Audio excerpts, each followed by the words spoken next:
Hello, this is Poonam, technical support expert for PallyCon. In our earlier video, we had seen how to register a transcoding and packaging job via the PallyCon console. In this video, I'll walk you through the process of registering the transcoding and packaging job using the API approach. The first step when using the API based approach is to create the authentication token. The account ID and access key values are base64 encrypted to create the authorization parameter. You can use the PallyCon dev console for the base64 encryption.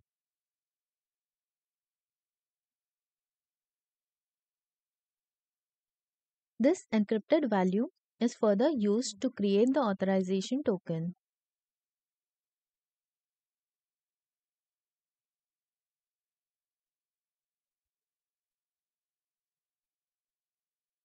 Here, you need to append the PallyCon site ID.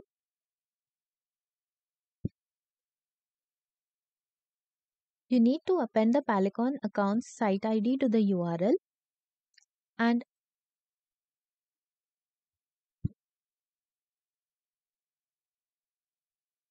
you'll need to append the PallyCon account's site ID to the URL and pass the authorization parameter value in the header section.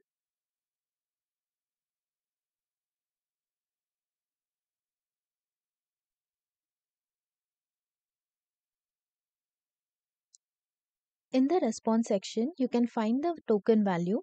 This token has to be generated one time and is required whenever the transcoding and packaging API is called. Now that the authentication token is created, let's move to the next step, that is registering the input and the output storage.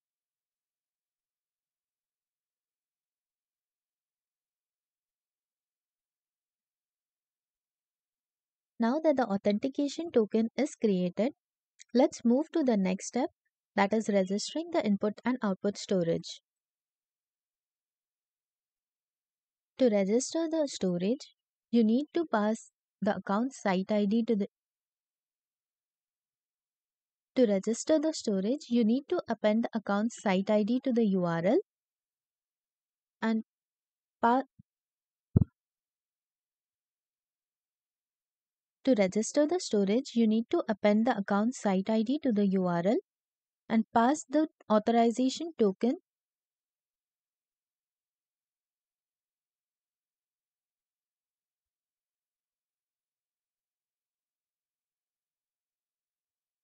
To register the storage, you need to append the PallyCon account site ID to the URL and pass the recently generated token over here.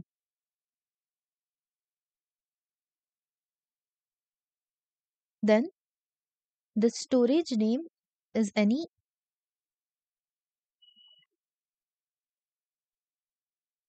In the request field, you need to pass few parameters like the storage name, which is any unique name for your input storage. The AWS bucket name is the name of your S3 bucket where the input file is stored. The IO type is to specify whether this is an input or an output storage. The access key and the secret key are required to access the registered S3 bucket. The region is the region of the input and output S3 bucket. Description is the description of the storage that we are registering.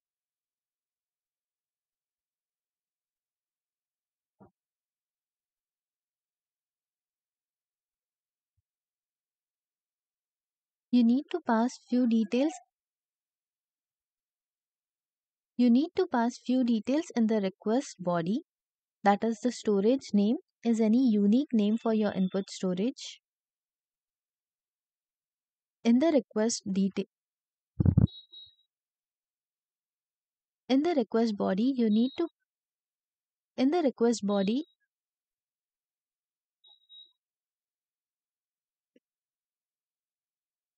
In the request body, you need to pass few information like the storage name, which is any unique name for your input storage, the AWS bucket, that is the bucket name.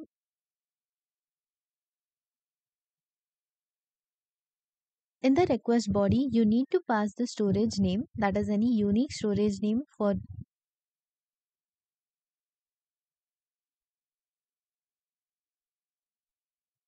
In the request body, you need to pass the storage name, that is any unique name for the input storage, the AWS bucket, that is the name of the S3 bucket where the input file is stored, the IO type to specify whether this input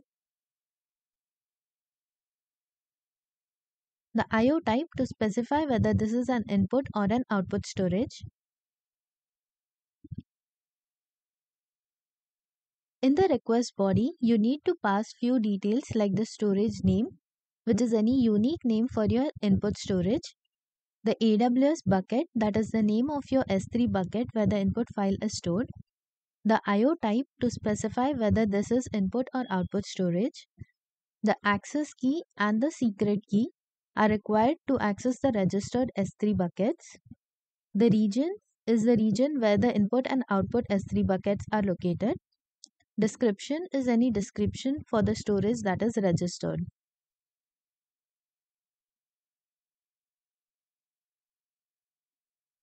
If the storage registration is successful, then a storage ID is returned or a relevant error message is returned. Now that our input storage is registered successfully, similarly we'll register our now that our input storage is registered successfully, we will register now that our input storage is registered successfully, similarly we'll register the output storage as well.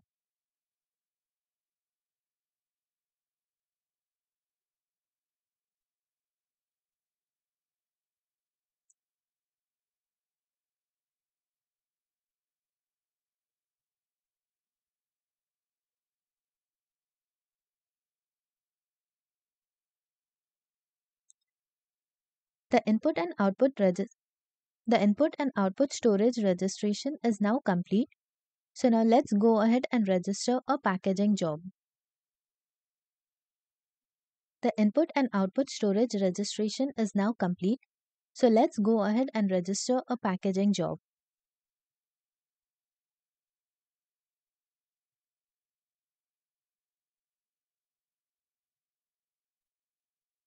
You need to append the PallyCon account site ID to the URL, and there are multiple parameters that you'll need to pass to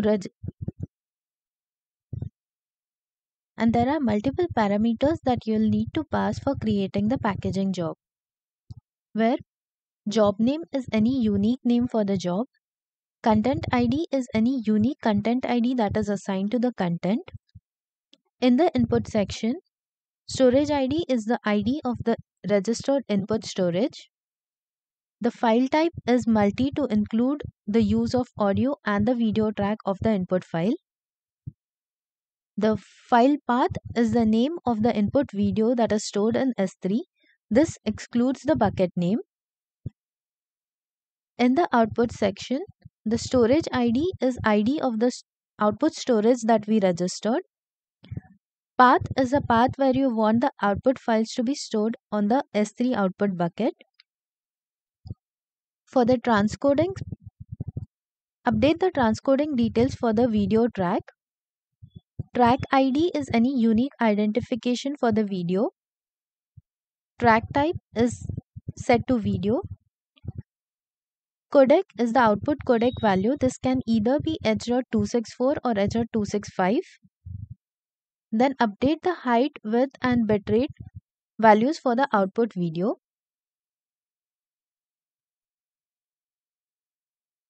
Similarly, update the transcoding details for the audio track, where track ID is any unique identification for the audio track. Track type is set to audio. Codec is the output codec value. This can either be AAC or AAC-LC. Update the bitrate value for the output audio as per your requirement. These video and audio track details has to be specified for each output resolution that is required. Then in the packaging section,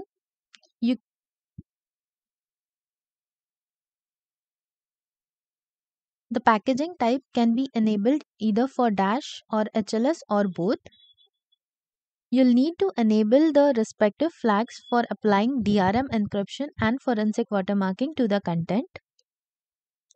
In this JSON, we have considered the mandatory parameters required to submit the job. In addition to this, there are multiple optional parameters that can be applied as per your requirement. Kindly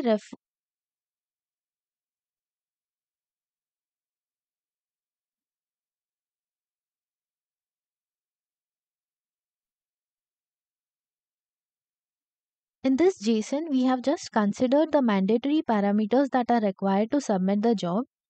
In addition to this, there are multiple optional parameters that can be applied as per your requirement. You can refer to our guide for more information on the same.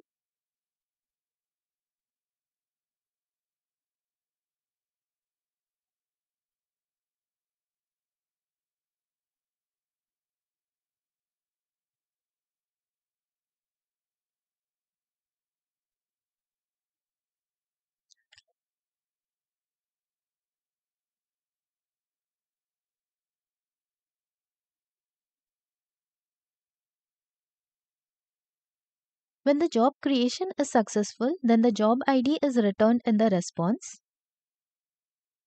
Else, when the job creation is successful, the job ID is returned in the response. In case of error, a relevant error message is returned.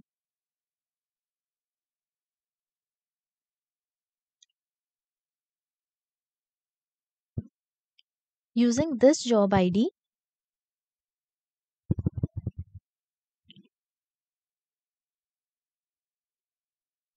using this job details API, you can check the progress of the job.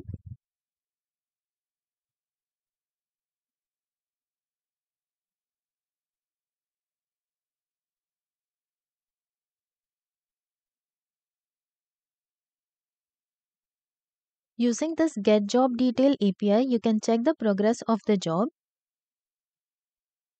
where you'll need to append the PallyCon account site ID and the job ID value here.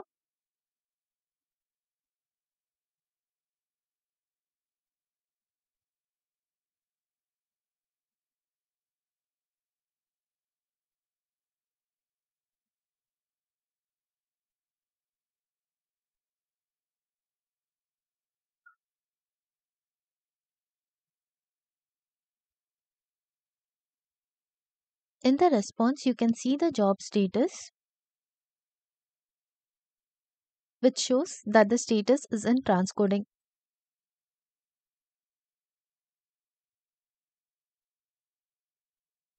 In the response, you can see the job status.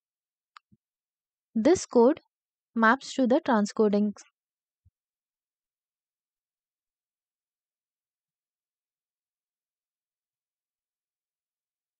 In the response, you can see the job status, and this maps to the transcoding phase.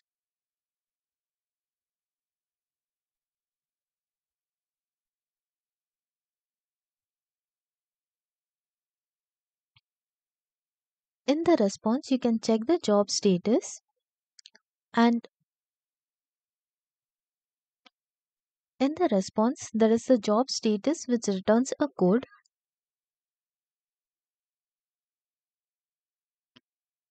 In the response, the job status section returns a code.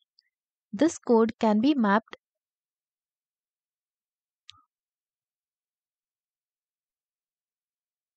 In the response,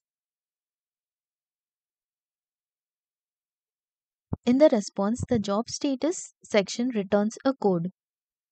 You can check the details of the code on our transcoding and packaging error codes page. So currently this shows that it is in the transcoding phase.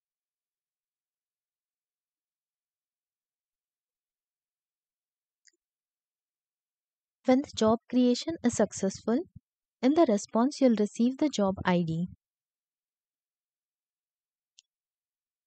When the job creation is successful, then the job ID is returned in the response.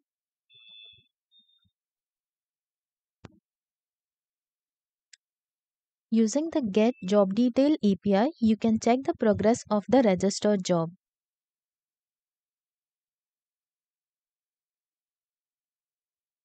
Here, you'll need to append the PallyCon account site ID and the job ID value, and the time zone would be 0 by default. Here, you need to append the PallyCon account site ID and the job ID, and this would be the time zone by default.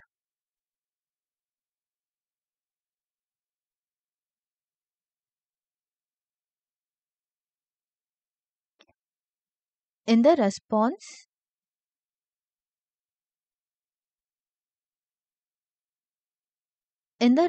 there is a job status section which returns a code. For more details about the code, you can refer to our transcoding and packaging error code section. So currently it is showing as transcoding completed.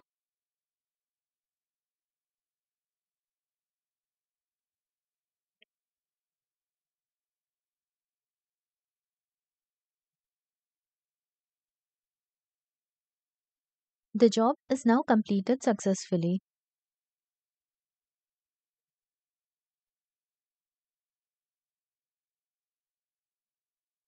The job is now completed successfully.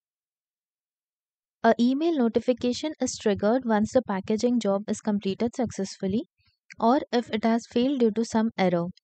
For more information on our